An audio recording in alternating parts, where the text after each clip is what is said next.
Uma atitude de louvor, de adoração, uma vida de oração vai fazer com que o ambiente ao seu redor seja transformado. Em algum momento, Deus fará com que o seu milagre aconteça. Atos 16, versículo 23. Versículo 23 diz assim: depois de serem severamente açoitados, foram lançados na prisão. O carcereiro recebeu instruções para vigiá-los com cuidado. Verso 24. Tendo recebido tais ordens, ele os lançou no cárcere interior e lhes prendeu os pés no tronco. Por volta da meia-noite, Paulo e Silas estavam orando e cantando hinos a Deus. Os outros presos os ouviam. Irmãos, não tem como nós deixarmos de perceber aqui que Paulo e Silas, embora estivessem sendo perseguidos, açoitados, presos, injustiçados, porque eles tinham feito algo bom, eles estavam cumprindo a vontade de Deus, eles estavam sendo direcionados pelo Espírito Santo e mesmo assim eles estavam presos, eles estavam sendo punidos ali, mas o texto diz que eles oravam e louvavam a Deus por volta da meia-noite. Eles oravam e louvavam a Deus. E os outros presos escutavam aquilo. É interessante isso aqui. Eles estavam ali glorificando a Deus, louvando a Deus. Eu imagino, não está escrito na Bíblia não, tá? Que eles podem ter sido presos com as mãos assim, amarradas, né? E Paulo então pode ter dito para Silas: vamos cantar um louvor? Já que nós estamos com as mãos estendidas, vamos louvar a Deus? E começaram a cantar ali e a orar. E certamente a oração deles não era assim: ô Senhor, por que isso está acontecendo comigo? Eu não acredito que Paulo estivesse fazendo uma oração assim, sabe?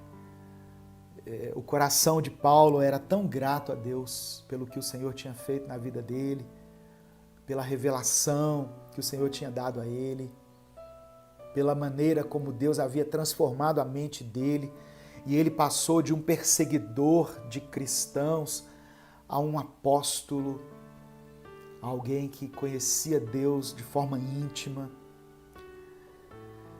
E essa ação deles de orar e louvar no meio da tribulação é que provocou a libertação.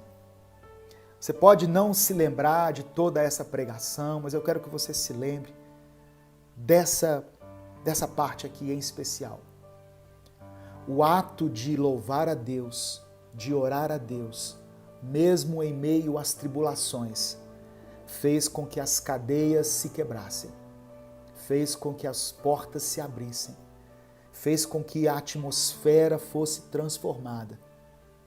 Um lugar de prisão se tornou um lugar de liberdade. Amém? A glória de Deus se manifestou ali na vida, não só de Paulo e Silas, mas de todas aquelas pessoas. Porque as cadeias foram abertas para todos. Uma atitude de louvor, de adoração, uma vida de oração vai fazer com que o ambiente ao seu redor seja transformado. Em algum momento, Deus fará com que o seu milagre aconteça. Eu creio nisso, irmão. Não é profecia. Basta eu olhar para a palavra de Deus, sabe? O verso 26 diz assim, olha, de repente, houve um terremoto tão violento que os alicerces da prisão foram abalados. Imediatamente todas as portas se abriram. Imagina isso. Todas as portas se abriram e as correntes de todos se soltaram. Não foi só as correntes de Paulo e Silas, as correntes de todos se soltaram. O louvor liberta. Uma atitude de louvor liberta. Não é cantar louvor simplesmente, não. eu vou cantar aqui e o negócio vai dar certo. Não, é uma atitude que vem do coração. Eu até escrevi aqui, louvor é o ato de enaltecer e glorificar a Deus. É exaltar a ação do Senhor na nossa vida, independentemente de como ela esteja. Louvar a Deus é ser grato a Ele por tudo que Ele tem feito.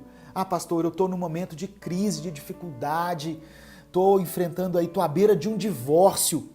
Louve a Deus, enalteça a Deus. Louve a Deus pela sua vida, pela sua família, pelos seus filhos, pela sua saúde. Certamente você tem motivos para agradecer, para glorificar ao Senhor. Hebreus capítulo 13, verso 15 diz assim, por Ele, pois, ofereçamos sempre a Deus sacrifício de louvor. Por Ele, Jesus, ofereçamos a Deus sacrifício de louvor, isto é, o fruto dos nossos lábios, o fruto dos lábios que confessam o seu nome. Louvar é agradecer a Deus pelas suas muitas dádivas.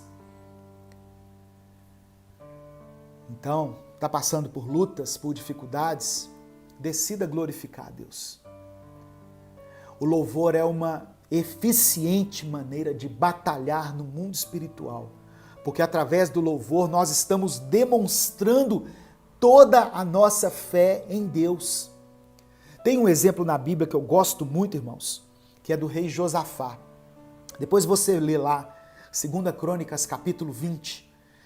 O texto diz que os inimigos entraram em guerra contra o rei Josafá. Eles cercaram Josafá. E Josafá, ele teve medo no primeiro momento, mas depois ele se colocou a orar e jejuar. E ele orou a Deus, dizendo assim, olha, no versículo 9, se alguma desgraça nos atingir, seja o castigo da espada, seja a peste, seja a fome, nós nos colocaremos em tua presença diante deste templo, pois ele leva o teu nome, e clamaremos a ti em nossa angústia, e tu nos ouvirás e nos salvarás. E no verso 12, Josafá, ele diz assim, ó nosso Deus, não irás tu julgar os nossos inimigos? Porque nós não temos força para enfrentar esse exército que está nos atacando. Ele declara ali a sua impotência diante dos problemas, diante das adversidades. Ele diz assim, nós não sabemos o que fazer, mas os nossos olhos estão no Senhor. Os nossos olhos se voltam para ti nesse momento. Irmãos, sabe qual foi o resultado dessa oração sincera de Josafá diante dos seus adversários, diante dos seus problemas? O verso 18 e 19 diz assim, olha, Josafá ele foi para a guerra, ele foi para a luta, foi para a peleja, seguindo uma orientação de Deus. Só que havia algumas coisas específicas. Olha o que ele fez. Josafá prostrou-se, rosto em terra, e todo o povo de Judá e de Jerusalém prostrou-se em adoração perante o Senhor. Eles adoraram a Deus na tribulação. Então os levitas, os cantores, descendentes dos coatitas e dos coeritas, levantaram-se e louvaram o Senhor, o Deus de Israel, em alta voz. É muito interessante que a instrução que Deus deu a Josafá foi o seguinte, olha, vá para a guerra, reúna as pessoas e vá para a guerra, mas à frente do exército, antes daqueles que empunham espadas, escudo, lança, você coloque aqueles que irão me louvar. Eu farei com que essa guerra seja vencida através do louvor. E no verso 21 e 22 diz assim, depois de consultar o povo, Josafá nomeou alguns homens para cantarem ao Senhor e o louvarem pelo esplendor da sua santidade, indo à frente do exército cantando, deem graças ao Senhor, pois o seu amor dura para sempre. Tem umas traduções que dizem assim, louvem a Deus, porque o teu amor dura para sempre. Quando eles começaram a cantar e a entoar esses louvores, o Senhor preparou emboscadas contra os homens de Amon, de Moabe e dos montes de Seir, que estavam invadindo Judá, e eles foram derrotados. Sabe o que aconteceu aqui? Os inimigos de Israel se degladiaram uns com os outros, destruíram-se uns aos outros. Josafá e seu exército foram vitoriosos sem lutar, sem pelejar. Por que aconteceu isso? Porque eles tiveram uma atitude de oração e de louvor. Essa palavra eu quero que você guarde com você. Uma atitude de louvor, de oração, no meio das suas lutas, vai fazer com que você seja vitorioso. Amém?